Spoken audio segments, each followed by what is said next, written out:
Bonjour à tous et bienvenue dans la Mini Païenne. Alors aujourd'hui je suis heureux de vous retrouver pour une nouvelle vidéo qui va parler d'un sujet qui fait couler énormément d'encre depuis 2500 ans. Il s'agit bien sûr de l'Atlantide.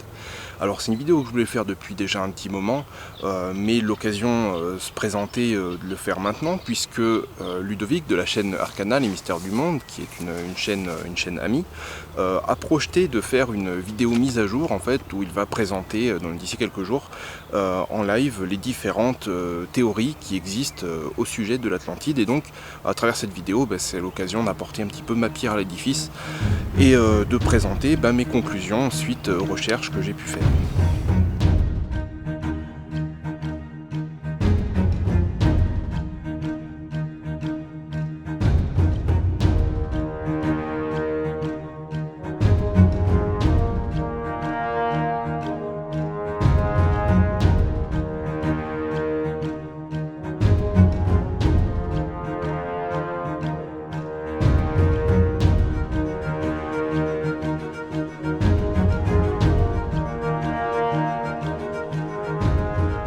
Alors tout d'abord, je tiens à préciser à ceux qui regardent cette vidéo pour espérer avoir une réponse définitive sur l'Atlantide, que je ne présente là que ma propre opinion sur le sujet, et puis du coup les résultats des recherches que j'ai pu faire et des interprétations que j'ai pu en faire à titre personnel. Donc je prétends absolument pas détenir la vérité absolue, mais bon, j'espère que en tout cas ma contribution pourra amener un petit peu de matière à réflexion et à débat. Donc pour parler de l'Atlantide, je ne vais pas utiliser la méthode habituelle qui consiste en fait à simplement se baser sur l'idée, sur la description qu'en fait Platon dans ses deux récits, donc le Timée et le Critias, qui parlent de l'Atlantide, et qui, en prenant les éléments qui sont situés, les éléments de description qui sont dans ces deux textes, et qui cherchent à essayer de les faire coller au réel. Moi je vais utiliser plutôt une méthode généalogique, c'est-à-dire qu'en fait je vais partir de l'idée et essayer de retrouver la volonté qui a été derrière l'idée, plutôt que d'essayer de simplement prendre l'idée et essayer de la faire coller au réel. D'autant que pour Platon il faut préciser que le monde des idées n'est pas le monde sensible dans lequel nous nous mouvons actuellement. Il existe un monde intelligible au-dessus du monde sensible, et donc ça ouvre un petit peu d'autres possibilités à l'interprétation de ce mythe de Platon. Donc avec cette méthode généalogique, il y a un élément qui va être très important, c'est de contextualiser. Contextualiser la description de l'Atlantide en prenant en compte non seulement son auteur, mais également le texte dans lequel ce récit, cette description est faite.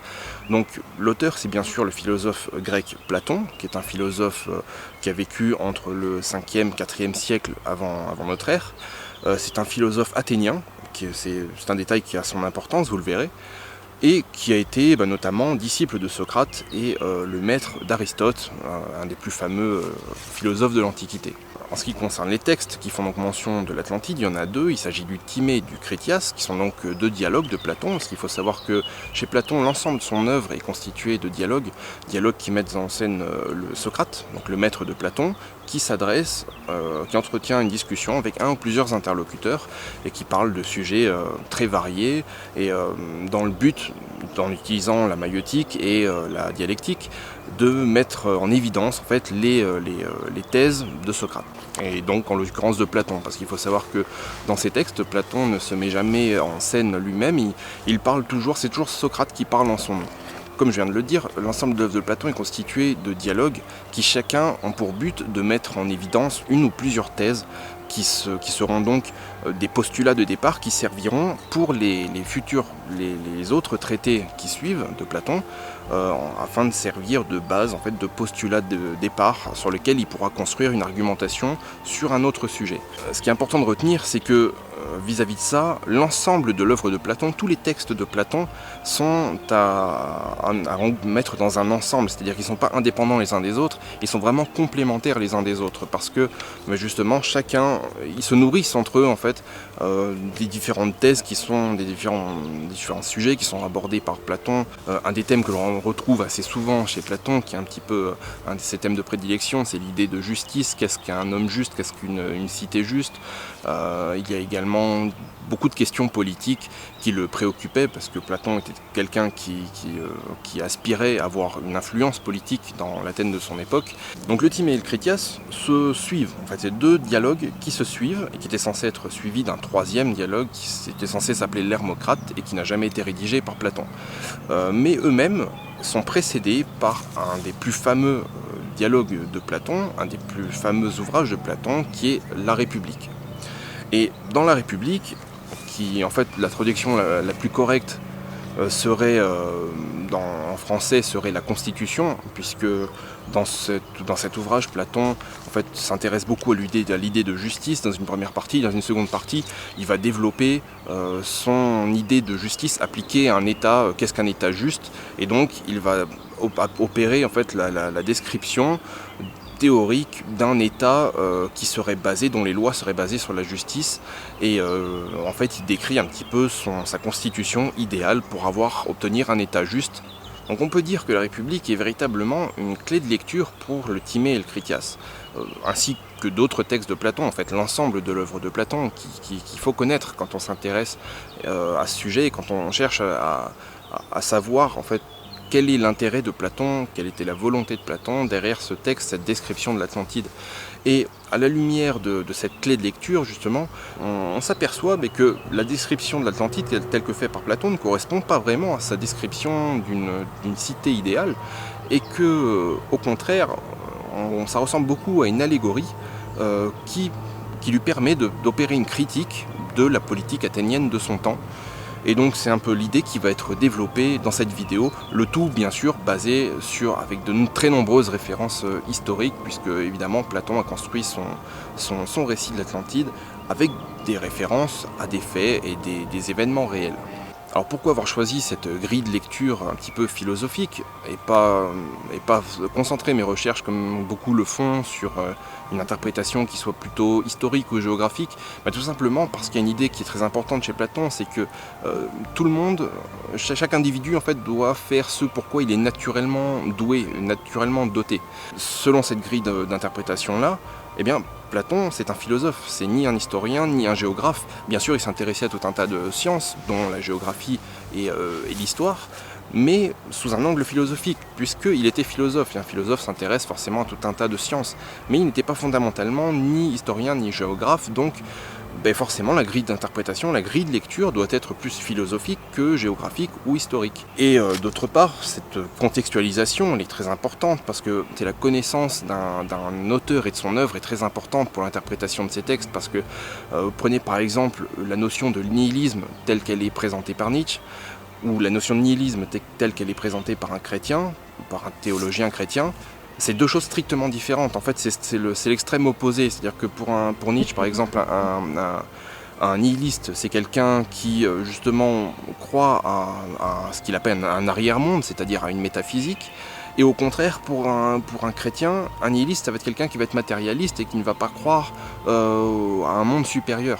Donc vous voyez que pour un philosophe, les philosophes ont cette tendance en fait à se réapproprier certaines idées, certains thèmes, certains mots quelquefois, et donc il faut bien connaître leurs idées et leurs thèses pour pouvoir interpréter correctement leurs ouvrages, parce que sinon on risque de faire fausse route. Donc avant de commencer mon argumentation, je vous informe que vous trouverez dans la description de la vidéo des liens vers diverses vidéos, non seulement vers des livres audio du Timée et du Critias, comme ça si vous ne les avez pas lus ou si vous ne vous en souvenez plus, tout simplement vous pouvez vous remémorer un petit peu ces deux textes de Platon, mais aussi vers d'autres vidéos que je trouve pertinentes sur ce sujet-là, donc vous pourrez aller regarder tout ça si vous voulez approfondir le sujet. Donc je vais commencer par parler du Timée, puisque c'est le premier ouvrage qui évoque l'Atlantide et les Atlantes.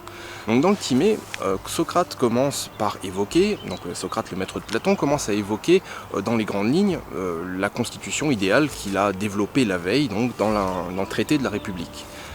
Et il évoque un regret, que tout ça reste très théorique et que ça manque de vie et de sens pratique. Et il émet aussi le regret que selon lui, les poètes de son époque ne seraient pas capables de donner vie à sa constitution, tout simplement parce qu'elle est trop différente de ceux dont ils ont l'habitude et trop différente des mythes grecs de cette époque.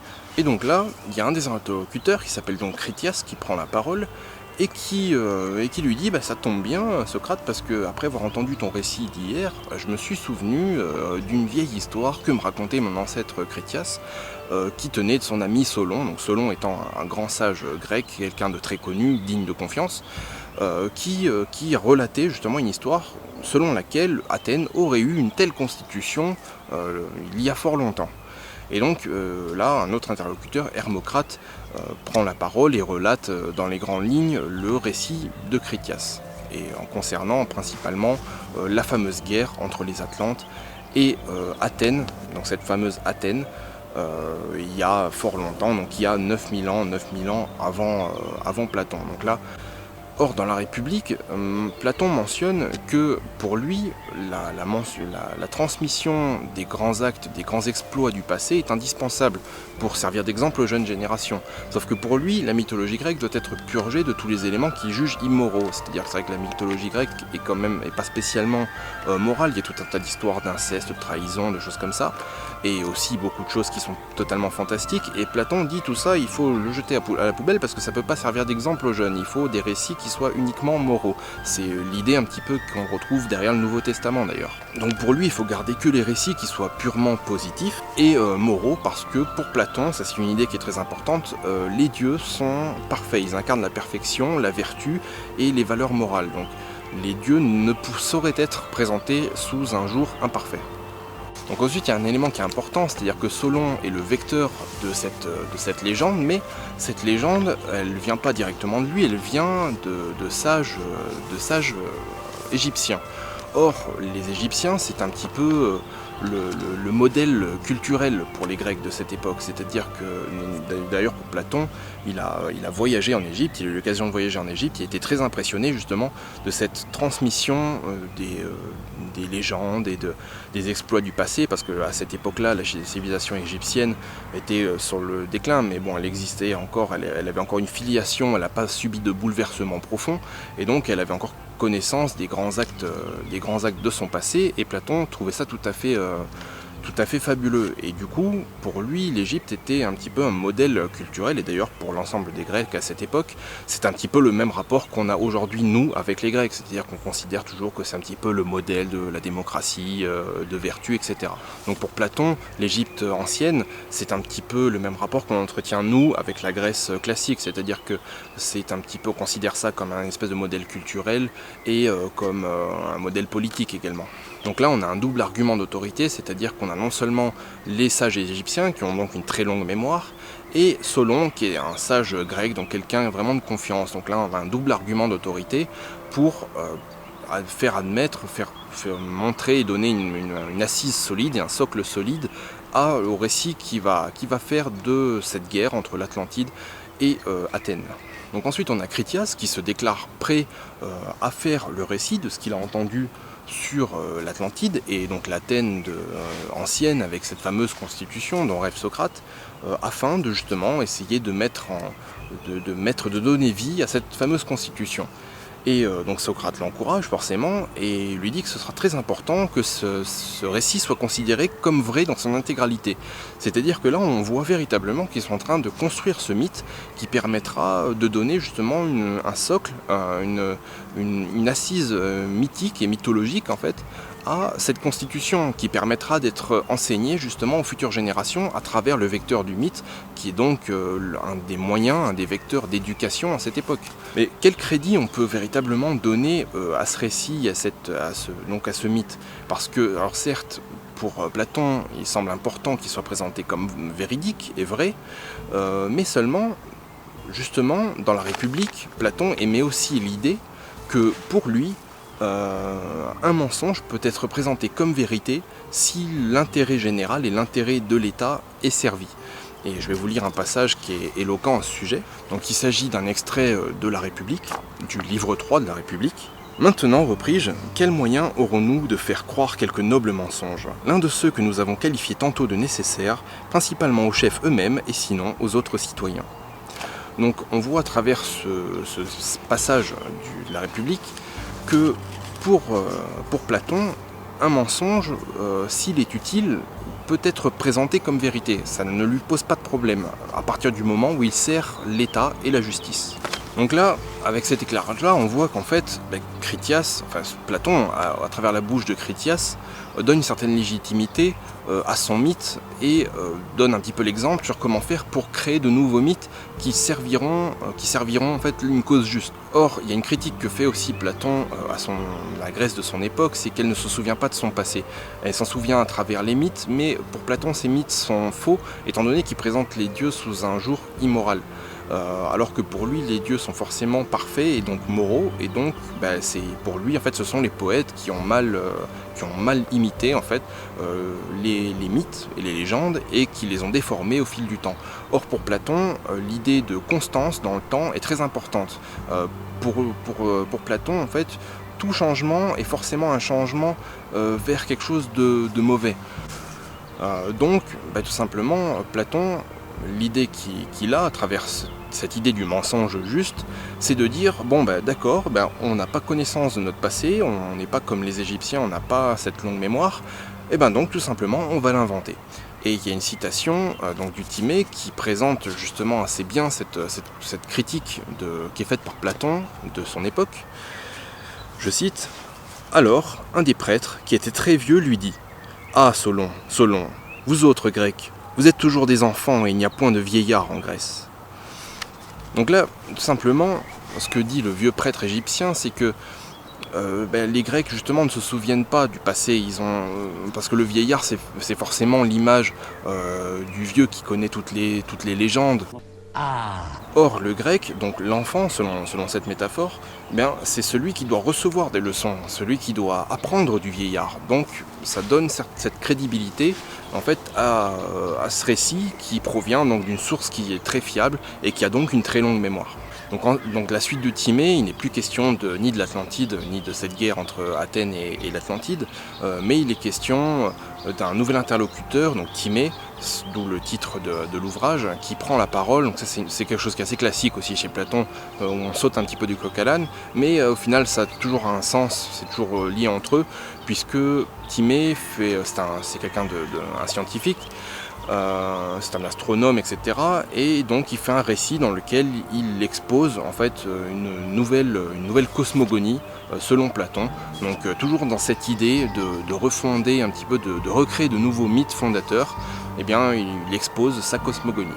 Et là on passe au second récit, donc celui qui est plus riche en détails sur l'Atlantide et sur l'Athènes qui était opposée aux Atlantes durant la fameuse guerre. Et donc sur ce, on arrive sur le récit du Critias, donc, qui est le second récit, qui relate l'Athènes antique de Platon ainsi que les Atlantes et la guerre qui a eu lieu entre les deux.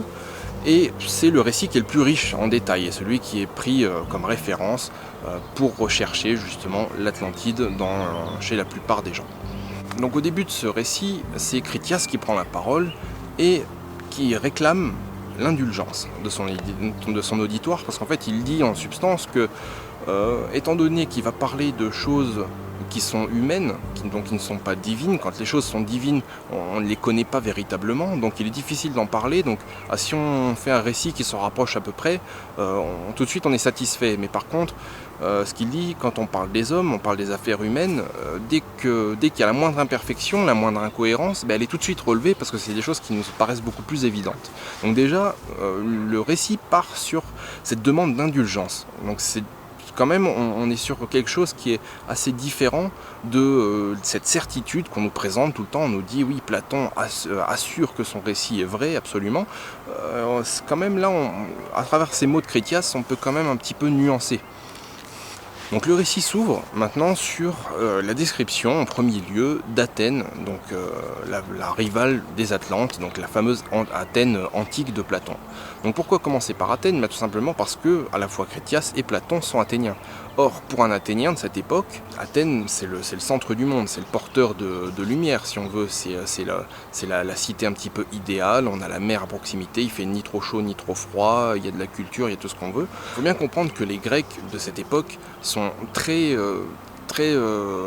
ethnocentrés en fait. Pour un grec de cette époque, la Grèce, c'est le centre du monde. Disons que c'est le porteur de lumière, de culture, le climat est idéal, le sol est fertile. Bref, les Grecs sont très bien chez eux, ils adorent leur pays, et Platon ne fait pas exception. Seulement Platon dit ça pourrait être encore mieux si on avait une politique qui va dans le bon sens. Donc c'est un petit peu toute l'idée que va développer Platon dans ce récit. Donc il commence par l'origine d'Athènes. Donc l'origine supposée, une origine supposée divine, forcément, parce que je rappelle, pour Platon, la divinité est parfaite, les dieux sont parfaits, et donc Athènes naît de l'union entre Athéna et Héphaïstos. Donc Athéna, c'est la déesse tutélaire d'Athènes, il y avait sa statue monumentale sur l'acropole.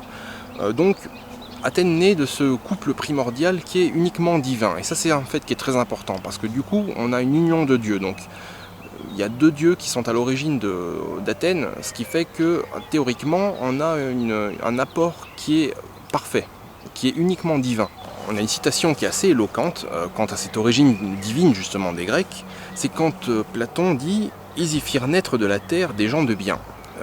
Ils, c'est forcément les dieux, donc origine divine, et on retrouve une analogie là en fait avec un autre mythe qu'évoque Platon dans La République justement, où il explique que un mythe qui serait bien d'instituer justement dans sa cité parfaite, c'est le mythe de l'origine de l'homme originaire de la Terre, tout simplement parce que, il dit selon lui, le fait que tous les hommes se considèrent sortis de la Terre, originaires de la Terre, et bien tout simplement ils se considéreront comme frères et sœurs, et donc ils arrêteront de s'entretuer.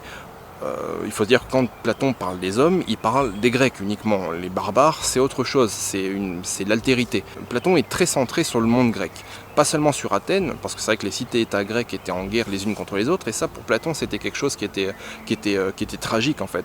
Et Platon considérait que le monde grec devait être uni, qu'il devait s'opposer justement au monde extérieur, au monde barbare. Mais que les Grecs entre eux devraient se considérer comme frères et sœurs, ce qui n'était pas le cas à l'époque, parce que les cités-états étaient en guerre permanente les unes contre les autres.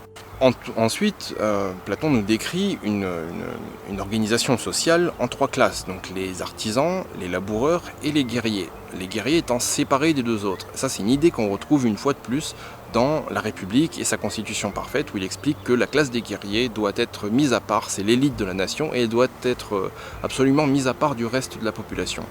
Et ensuite, il nous parle de la déesse Athéna, donc déesse tutélaire d'Athènes, très importante, et il nous dit pourquoi elle est présentée en armes. Vous savez qu'Athéna est présentée tout le temps représentée avec un casque et une lance à la main.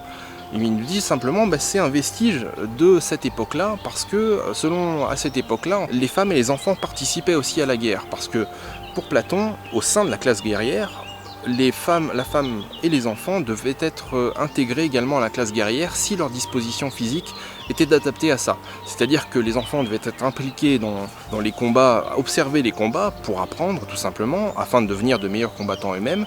Et les femmes, si elles étaient disposées au combat, elles ne devaient pas être mises de côté. On présente souvent Platon comme le précurseur de l'égalité homme-femme, et c'est un petit peu vrai. Pour Platon, il ne devait pas faire de distinction entre les hommes et les femmes, on devait faire simplement distinction entre les capacités naturelles de chacun. Donc pour Platon, ça ne le choquait absolument pas qu'une femme soit guerrier, ce qui était bien sûr quelque chose de totalement impensable à l'époque de la Grèce antique, où c'était une société assez misogyne. Donc ensuite, Platon nous parle de la classe des gardiens. Donc là, les gardiens, c'est les guerriers, c'est ceux qui sont censés conserver la vertu de l'État et qui sont censés assurer la sécurité de l'État. Et il nous dit d'eux qui vivent séparés de la population, qui ne possèdent rien en bien, que tous leurs biens sont mis en commun, qu'ils reçoivent de la population on va dire le strict nécessaire pour vivre dans un confort acceptable, disons, et qui donc ils sont entretenus par l'État en quelque sorte. Et là, c'est exactement la description en fait que fait Platon dans La République de l'organisation que devrait avoir cette classe guerrière. Dans La République, si vous voulez, Platon explique que les guerriers, étant donné qu'ils sont physiquement plus forts que les autres et qui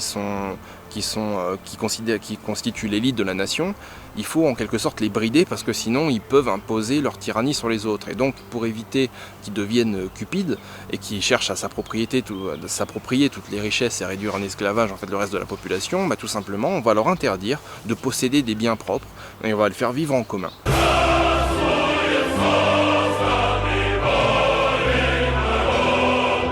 donc là on retrouve exactement cette idée, à la fois donc, dans la République, dans la constitution de Platon, et dans la description de l'Athènes antique. Ensuite, il y a un élément qui est très important, qui est très révélateur, c'est la description que fait Platon d'Athènes, du paysage et de la géographie d'Athènes et de la Grèce dans son ensemble. Et il dit en gros que auparavant, la Grèce était couverte de pâturages, de terres grasses, de forêts, bref, un paysage qui rappelle plus la Normandie que la Grèce, parce que vous savez qu'aujourd'hui la Grèce c'est quand même très rocailleux, c'est assez sec, et là non, Platon nous dit qu'à l'époque, l'ensemble de la Grèce était recouverte de prairies verdoyantes. Et il utilise une métaphore qui est d'ailleurs très intéressante. Il nous dit que le pays n'est plus qu'un corps décharné par la maladie, comparé à ce qu'il était. C'est-à-dire qu'il dit en gros que c'était des terres qui ont été tout simplement dévastées par des cataclysmes à répétition, et que du coup en fait c'est un peu vous savez que la Grèce a un aspect un petit peu squelettique avec tous ces rochers, toutes ces falaises, etc. Et du coup il nous dit que c'est un corps décharné par rapport à ce qu'elle a été autrefois. Et ça c'est une métaphore qui est très intéressante, parce que justement dans l'idée de Platon, c'est que il mythifie cette Athènes antique qui serait quelque part parfaite, et il l'utilise pour faire une critique de l'Athènes actuelle, en disant que l'Athènes actuelle, dont les Grecs sont très fiers, et que Platon dit non, on peut l'améliorer, vous n'allez pas être fier de cette société, elle est décadente et on peut l'améliorer.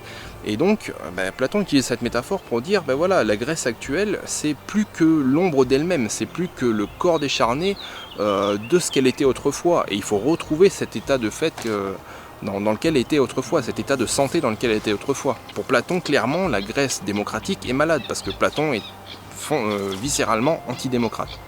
Ensuite, il y a un élément qui est assez intéressant à étudier, c'est l'organisation du territoire, de la répartition en fait, des différentes classes sur le territoire, tel que préconisé par Platon. Platon préconise de mettre sur les hauteurs la classe des gardiens et la classe des hommes divins, c'est-à-dire les hommes, sûrement les politiciens, les dirigeants de l'État. Les hommes divins, ce sont donc pour lui des hommes parfaits, donc des gens qui sont habilités à gérer la cité. Et donc pourquoi il dit qu'on doit les mettre au-dessus, et que les classes on va dire inférieures, les laboureurs et les artisans, qu'on doit les mettre à la fois dans les plaines et sur les pentes, c'est que on peut faire l'analogie avec ce que dit Platon un peu plus tôt, c'est qu'il nous dit que si on a perdu en fait tous ces récits-là aujourd'hui, c'est qu'on a été obligé de les chercher chez les Égyptiens, c'est que tout simplement, en Grèce, on a connu des cataclysmes. Vous savez que la Grèce est baignée par la mer de toutes parts, et que cette mer elle est fréquemment victime de tremblements de terre qui créent des raz-de-marée, etc. C'est quelque chose d'assez courant, des tremblements de terre qui détruisaient les villes, etc. Donc ce que nous dit Platon, c'est qu'en gros, il n'est resté que tous les hommes de bien qui étaient lettrés, qui étaient savants, qui vivaient au bord de la mer, en gros, dans certaines villes, tout simplement, ils ont été tués par les diverses catastrophes, les diverses inondations et les divers cataclysmes qu'il y a eu, et il a subsisté que des montagnards illettrés, qui donc n'ont pas su faire perdurer la tradition, puisque donc pour Platon, la tradition doit se perpétuer par écrit plutôt qu'à l'oral.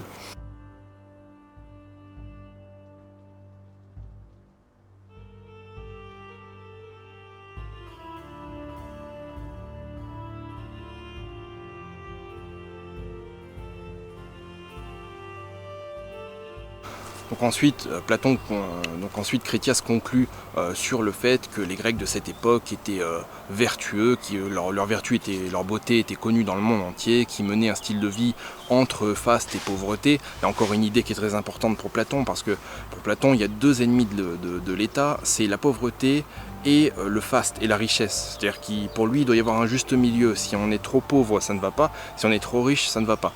Donc on retrouve encore une fois une idée qui a été développée dans la République. Il nous dit aussi qu'ils sont connus dans le monde entier, que leur nature divine rayonne sur l'ensemble du monde grec. Encore une fois, cette idée d'Athènes, un petit peu capitale de la Grèce, capitale culturelle et qui rayonne sur l'ensemble de la Grèce. Il nous dit qu'ils sont beaux de corps et d'âme et qui vivent de manière invariable. Donc c'est toujours cette idée de continuité très importante et d'invariabilité qui est très importante pour Platon. C'est-à-dire qu'une fois que les choses sont établies, sont posées selon ces règles de perfection, eh bien les choses, si elles changent, elles ne peuvent changer qu'en pire. Donc dans cette description d'Athènes, on voit bien que Platon la présente sous un jour en totale conformité avec les principes qu'il a édictés dans la République. Donc en fait c'est quelque part son Athènes idéale. Et il va la mettre en opposition, donc en guerre, contre une autre puissance, qui est donc l'Atlantide, dont il va faire la description dans une seconde partie, toujours à travers la bouche de Critias. Donc en premier lieu, il va préciser que les noms qui sont donnés aux Atlantes sont des noms grecs, mais qu'à la base, en fait, ce sont tout simplement des noms barbares qui ont été traduits en langue grecque. On donne des noms grecs à des barbares. Donc là, on a une information très importante, c'est qu'on considère déjà les Atlantes comme des barbares, c'est-à-dire pour un grec, barbare, c'est quelque chose d'un petit peu péjoratif, c'est quelque chose qui manque de culture, c'est tout de suite quelque chose de péjoratif et qui désigne l'altérité, c'est-à-dire l'autre, ce qui n'est pas grec en fait.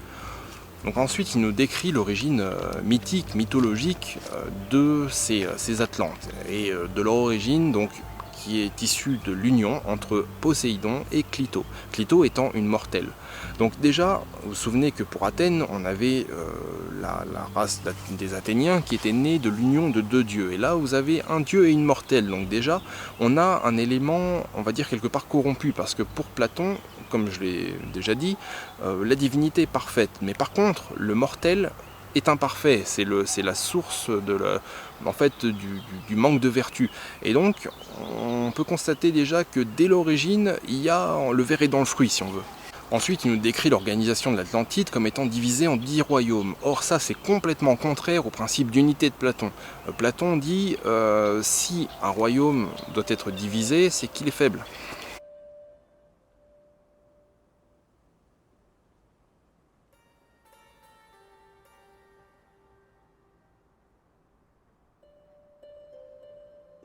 Ensuite, au niveau de l'organisation politique, bien, on l'a vu, ce sont des royaumes. Donc l'Atlantide est un régime monarchique et monarchique héréditaire, parce qu'il nous dit que les rois atlantes se passent le sceptre, en gros, de père en fils aîné. Or, pour Platon, ça encore une fois, c'est contraire à ces principes, parce que Platon il est pour un étatisme et avoir un État centralisé assez fort, mais pour lui, le souverain, le gardien de l'État, doit être choisi parmi les gardiens les plus capables, les plus fidèles à l'État. Donc, il doit être choisi et non pas hérité d'un droit, tout simplement. Ensuite, il évoque dans son récit la faune et la flore de l'Atlantide, donc qui serait extrêmement luxuriante et diverse. La terre produit des fruits en abondance, produit des pâturages en abondance pour toutes sortes d'animaux.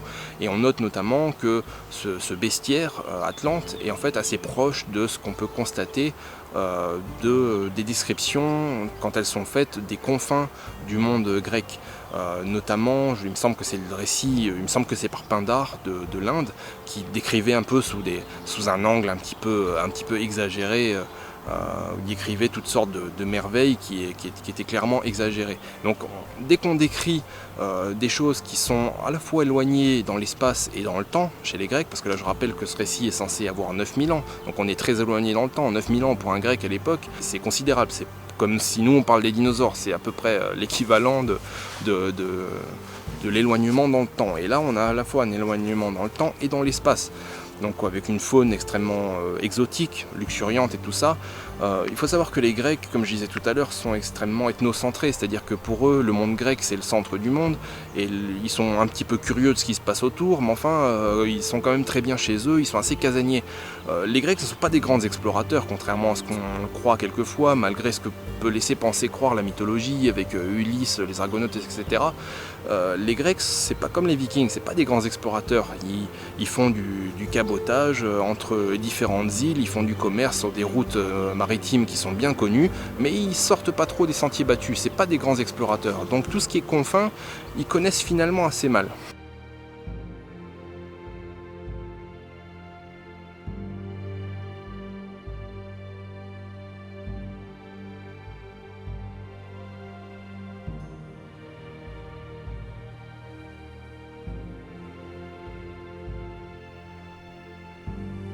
D'ailleurs, je fais une petite aparté, puisque la description de l'Atlantide peut faire penser par certains aspects à certaines descriptions de l'Hyperborée également. Et on fait souvent le rapprochement et on confond souvent les deux. Or, dans le récit de Platon, il n'y a rien qui permet de relier l'Atlantide et l'Hyperborée. Ce sont deux choses totalement différentes. Ce rapprochement a été fait par Goethe, donc c'est peut-être très bien d'un point de vue poétique, mais enfin, il n'y a rien dans le récit original, d'autant que Platon a parlé par ailleurs de l'Hyperborée, mais là il n'en parle pas, absolument pas dans ce récit, donc il n'y a aucun lien entre Atlantide et Hyperborée. Je suis désolé si j'en déçois certains, mais en tout cas factuellement c'est comme ça. Ensuite, Platon nous décrit un petit peu l'aménagement du territoire, donc par les rois atlantes successifs. Et il nous décrit que chaque roi embellissait en fait son palais et les aménagements des villes successivement, génération après génération. Or ça, encore une fois, pour Platon, c'est quelque chose qui n'a pas lieu d'être, parce que pour Platon, le monde se divise en deux catégories. Il y a d'un côté les affaires humaines et les affaires matérielles. Or, il dit le souverain d'un royaume doit être, enfin d'un État, doit être le gardien du troupeau, si on veut. Il doit se soucier uniquement des affaires humaines. Il dit les affaires matérielles, ce n'est pas son sujet, c'est pas ses affaires. Il n'a pas à s'en soucier. Il doit se concentrer sur les affaires humaines. Donc là, un roi qui s'occupe d'embellir son palais et qui se détourne un petit peu fatalement des affaires humaines, pour Platon, c'est une tare. Ensuite, il fait la description bien connue donc, des différentes structures de l'île de l'Atlantide, donc avec les différentes enceintes monumentales, etc., avec des dimensions absolument colossales. Donc là, on a déjà, dans sa description, on peut constater que c'est un plan extrêmement géométrique, c'est que des ronds concentriques. Et là, on retrouve le côté mathématicien de Platon, qui était aussi mathématicien, qui a reçu une grosse influence des pythagoréciens, et qui donc s'y connaissait beaucoup en géométrie. Et donc c'est normal que dans sa description, on retrouve un petit peu ce goût grec pour la géométrie. Et la description des palais aussi qui décrit des richesses infinies, donc tout est couvert d'or, d'argent, de bronze, d'oricalque, donc ce fameux métal que seuls les Atlantes auraient possédé. Donc tout est absolument fastueux, avec des dimensions absolument gigantesques, tout est décoré énormément.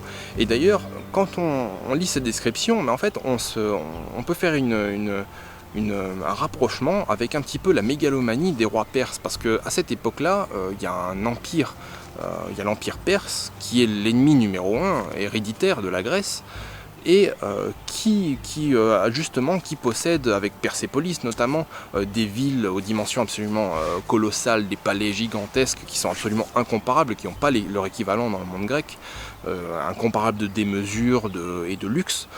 Donc on peut se demander si justement ces descriptions ne sont pas influencées justement par les récits qui sont arrivés forcément en grec de tout ce luxe, ce faste et cette démesure des rois perses.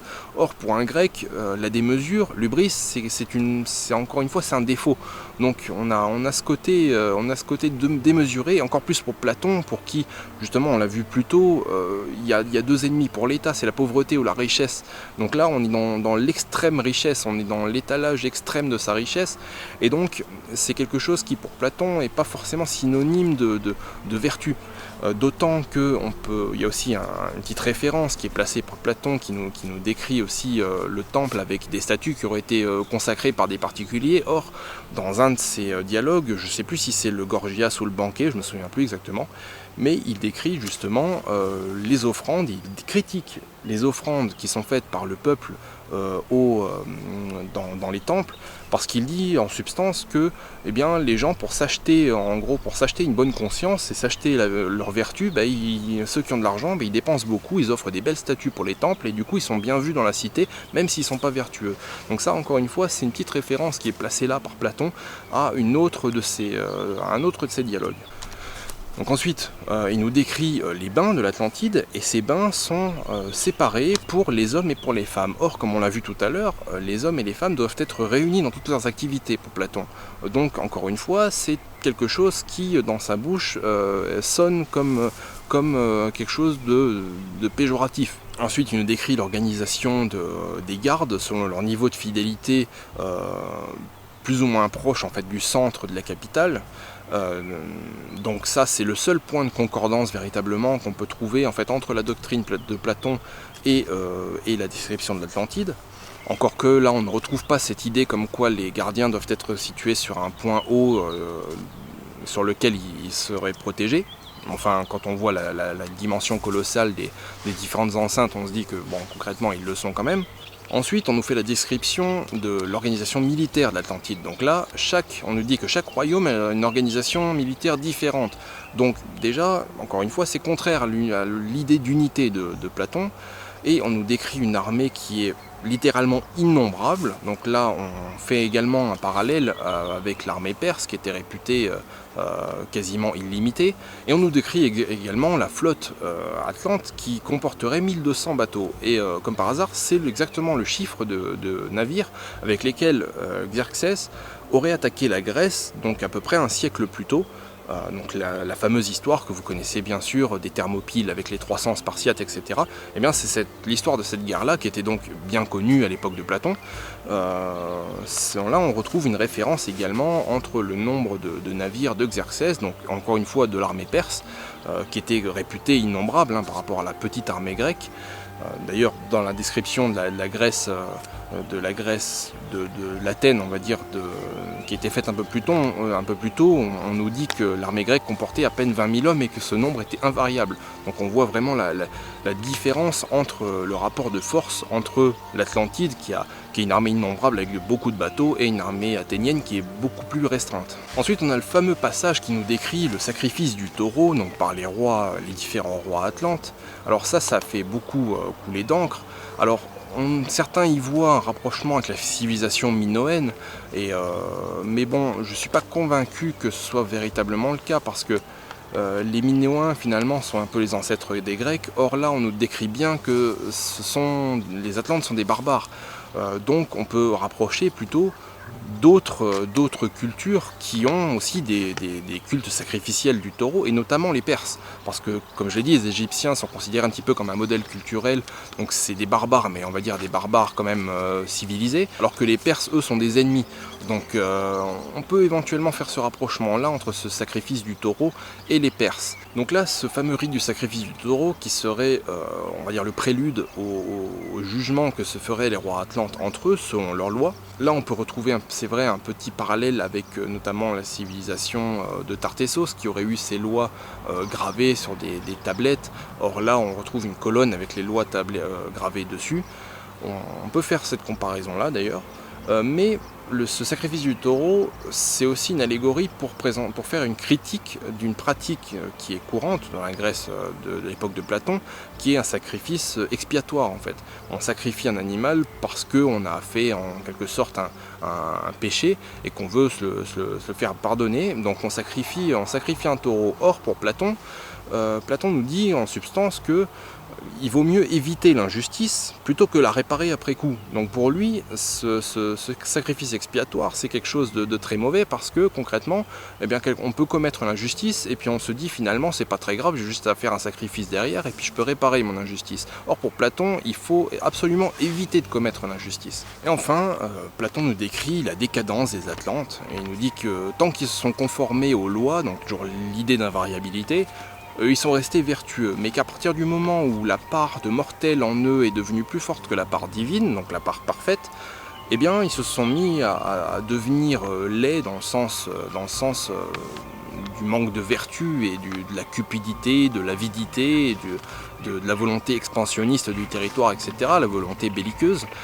Et du coup là on trouve vraiment l'idée que j'ai évoquée au début, c'est-à-dire que dès le départ le ver était dans le fruit, parce que concrètement chez les Atlantes, ils étaient nés de l'union d'un dieu et d'un mortel, donc le ver était dans le fruit dès le départ, et là il s'est tout simplement, en fait le fruit a commencé à pourrir. Et là il y a un élément très important, c'est que Platon nous dit que malgré cette décadence apparente, ceux qui ne savent pas discerner la vertu les trouvent quand même beaux et vertueux malgré leur décadence.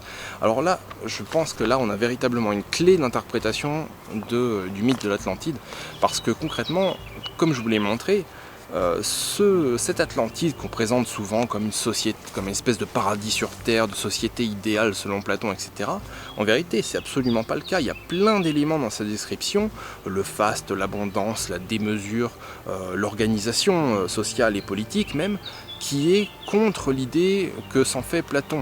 Donc, ce que nous dit Platon, en gros, c'est que ceux qui savent voir à travers ma grille de lecture, eh bien, ils vont trouver qu'effectivement, ils sont devenus décadents, alors que ceux qui veulent toujours plus qui sont avides, ils vont trouver que cette civilisation elle est extraordinaire parce qu'ils croulent sous toutes sortes de richesses et puis du coup ils accumulent l'or, ils accumulent les bienfaits, mais fondamentalement ils ne sont pas vertueux. Et là on peut faire du coup un parallèle avec l'historique, si on veut, du mythe de l'Atlantide, c'est-à-dire à quelle époque il a été important, qui en a parlé, etc.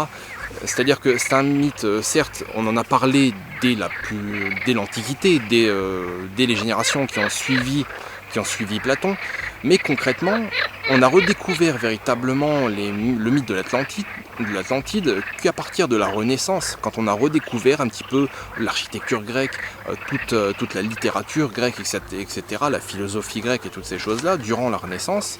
Or, la Renaissance, ça correspond exactement aussi à cette période où on venait de découvrir donc l'Amérique, Christophe Colomb en 1492, et donc il y avait ce nouveau monde qui était là et qui ouvrait toutes sortes de possibilités.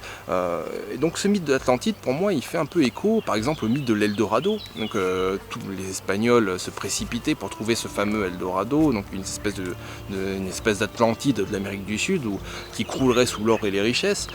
Donc concrètement, c'est une idée extrêmement avide, extrêmement matérialiste, qui est totalement contraire à la vertu de Platon. Alors que justement, dans cette Renaissance, où il y avait une espèce de soif de l'or qui s'était emparée un petit peu des conquistadors et de tous ces gens qui découvraient le Nouveau Monde, eh bien on a pu faire un parallèle justement avec ce mythe de l'Atlantide, donc qui est une terre lointaine, une terre avec des richesses infinies promises. Donc on a commencé à vouloir rechercher justement d'un point de vue géographique, parce que du coup on découvrait un continent entier, donc on se disait au final qu'est-ce qu'on n'a pas encore découvert. Et donc on s'est mis à chercher l'Atlantide sur un plan strictement géographique et historique. Donc voilà, en conclusion, pour moi, le mythe de l'Atlantide, c'est loin d'être en fait la cité idéale de Platon, comme elle est présentée des fois. C'est au contraire une critique qui est opérée de la politique de son époque et des chemins qui mènent vers la décadence, justement en présentant cette Athènes parfaite et cette Atlantide qui peut être rapprochée à la fois de la Perse, mais aussi beaucoup de la Grèce de son époque. C'est-à-dire qu'à travers l'Atlantide, il évoque en fait le visage de la Grèce qui est en train de tomber dans la décadence, mais qui malgré tout demeure fière d'elle-même et de ce qu'elle est, alors qu'elle est en train de sombrer dans la décadence pour Platon.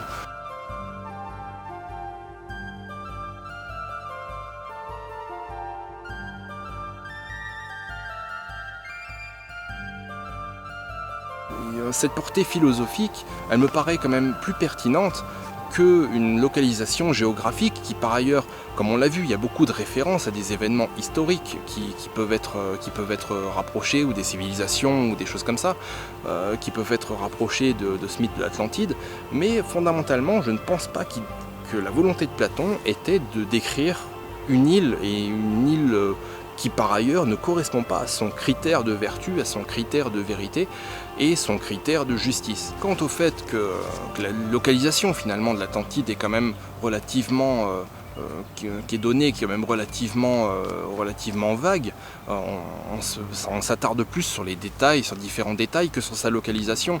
Mais je pense comme Aristote qu'en fait tout simplement si Platon a mis l'Atlantide aux limites des confins du monde grec connu et qu'il l'a mis aussi loin en arrière, c'est justement parce qu'il ne voulait pas qu'on la trouve, et c'est pour ça aussi qu'il l'a coulé à la fin de son récit, parce qu'on nous décrit que l'Atlantide a sombré en un jour et une nuit dans la mer.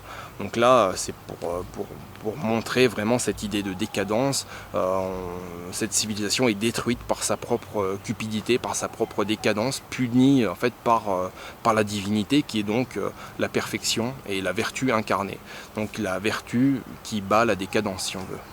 Comme on voit, autant quand on interprète avec une grille géographique, tout ne correspond pas, mais par contre, quand on interprète avec une grille philosophique, tout de suite la lecture en devient plus simple, à partir du moment où on connaît en fait la philosophie de Platon et on connaît à peu près son œuvre et ses thématiques, ses idées et les thèses qu'il développe dans son argumentation.